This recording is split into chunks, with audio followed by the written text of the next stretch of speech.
Hello बच्चों, प्रेम विद्या मंदिर Hindi high school से मैं किशोर सर आज कक्षा 12वीं के लिए इकोनॉमिक्स का 7वां चैप्टर लेके आया हूँ, जनसंख्या।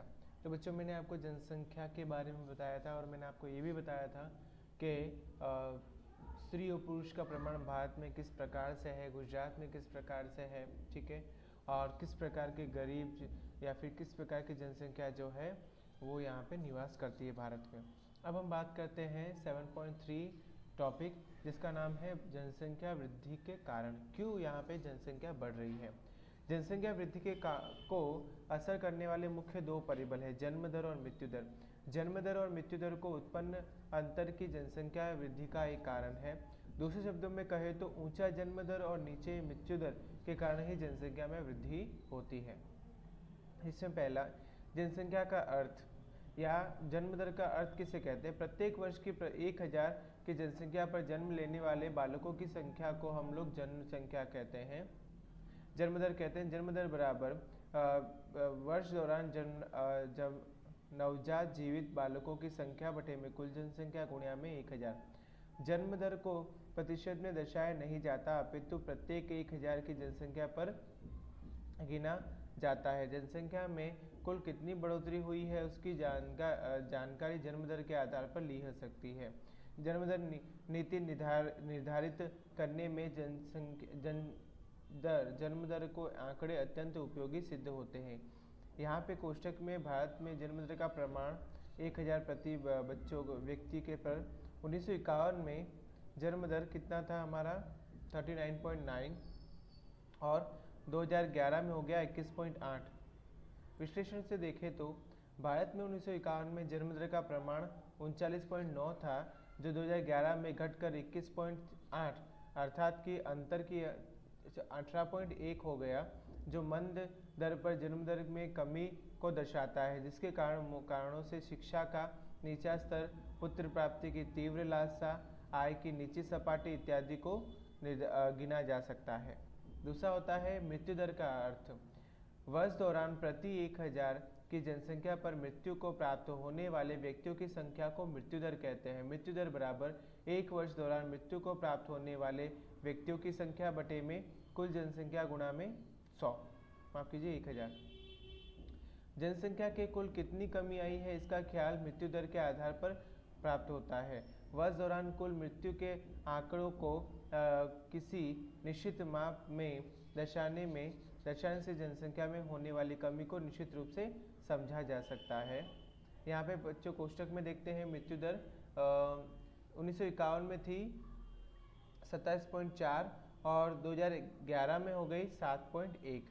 तो विश्लेषण से देखते हैं बच्चों कि भारत में 1951 में मृत्यु दर का प्रमाण 27.4 था, जो 2011 में घटकर 7.1, अंतर की कीमत 20.3 हो गया।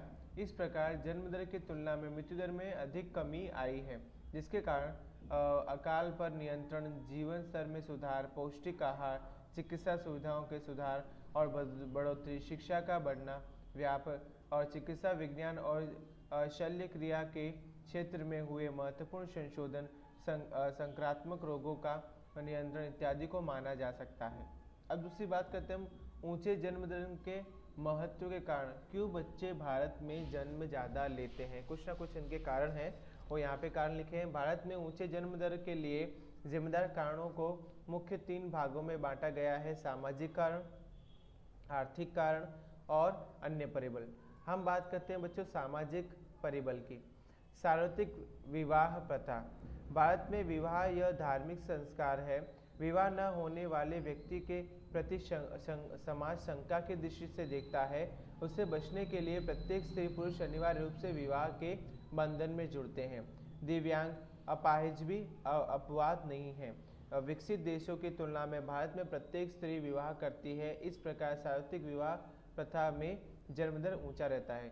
इस बच्चों यहाँ पे कॉन्सेप्ट क्या है बच्चों कि अगर आप की उम्र अगर 20 साल के आसपास आ गए, देन आपको अब शादी कर लेनी चाहिए, वो लड़का हो या लड़की हो। लेकिन आउट ऑफ कंट्री में वो ऐसा नहीं होता है। आउट ऑफ कंट्री में या फिर भारत के बाहर की बात करें या फिर विकसित देशों की बात करें तो वहाँ बच्चों ये पहले ज़्यादा इम्पोर्टेंस दिया जाता है कि बच्चों का भविष्य क्या है, वो काम क्या करता है, वो लड़का हो या लड़की, उसका स्टेटस क्या है, क्या वो अपने जीवन को संभाल पाएगा।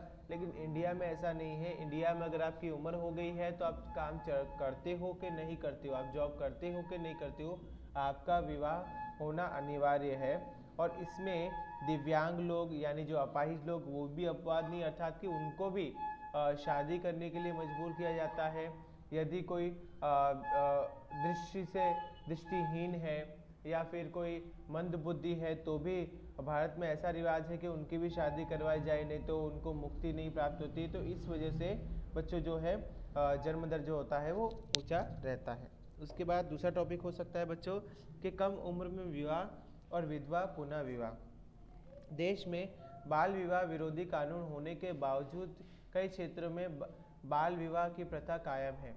विशेष तौर पर स्त्रियों के कम उम्र में विवाह करने से उनका गर्भावधि काल खूब लंबा हो जाता है, जिसके कारण वे खूब अधिक बच्चों को जन्म देने में सक्षम होती है। देश में विधवा पुनर्विवाह का कानून अमल में होने से उसे व्यापक समर्थन मिला है, जिसके कारण विधवा पुनर्विवाह सामान्यतः होता जा रहा है, जिसके कारण भी जन्म दर ऊंची देखने को मिलती है। यस बच्चों, ये भी एक रीज़न है कि हम लोग इंडिया में जो है वो लड़की की जो है कम उम्र में शादी कर देती है, उनको 10वीं मांड या फिर कह सकते हैं कि बहुत ही रेयर कैसे पढ़ाया जाता है, 10वीं या 12वीं उनके बाद उनका तुरंत विवाह कर दिया जाता है। अगर किसी बच्ची का अगर वो हस्बैंड या फिर जो पति है वो एक्सपायर हो गया है तो भी उनको विवश किया जाता है कि नहीं, आगे आपको लाइफ कैसे बितानी है और आपको शादी करनी पड़ेगी, ऐसा कर करके उनको भी वापस शादी कर दी जाती है। तो उसकी वजह से भी जो जन्म दर होता है वो ऊंचा रहता है।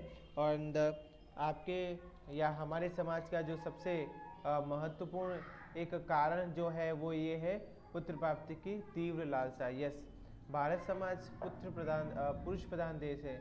यहाँ पे पुरुषों को बहुत महत्व दिया जाता है बच्चों। यहाँ पुत्री की अपेक्षा पुत्र की 3 कारणों से अधिक महत्व दिया जाता है। इसमें पहला कारण ये है, पू नामक नरक में से निकालने वाला पुत्र, यह कहावत प्रचलित है।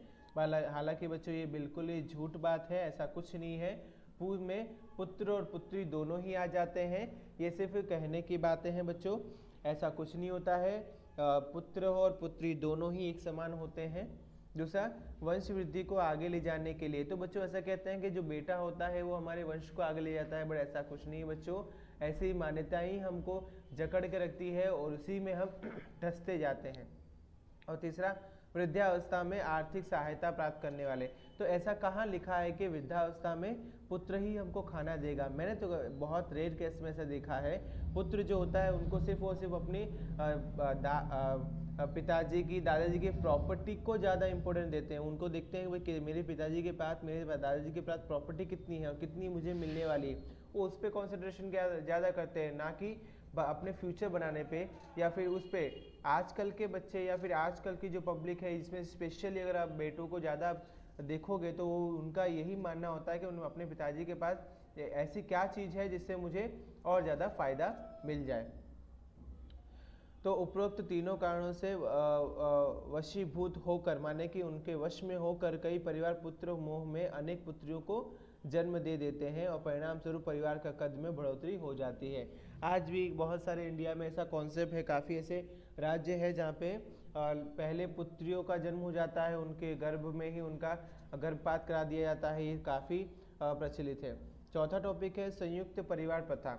भारत में ग्रामीण विस्तारों में संयुक्त परिवार प्रथा व्यापक प्रमाण में प्रचलित है। परिणाम स्वरूप यहाँ बालकों के पालन पोषण की आर्थिक जिम्मेदारी परिवार के अन्य सदस्यों पर बढ़ जाती है, जिसके कारण बालक बोझ रूप नहीं लगता है और परिणाम स्वरूप जन्म दर ऊंचा रहता है।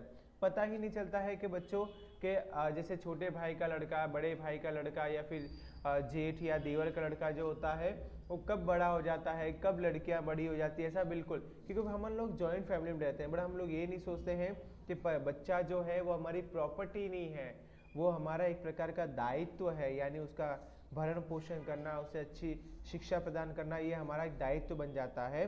तो उस पर हम लोग जो है ध्यान नहीं देते हैं, बल्कि ये सोचते हैं कि ज़्यादा बच्चे होंगे तो हमें ज़्यादा आवक के यानी आवक ज़्यादा हमारी बढ़ जाती है।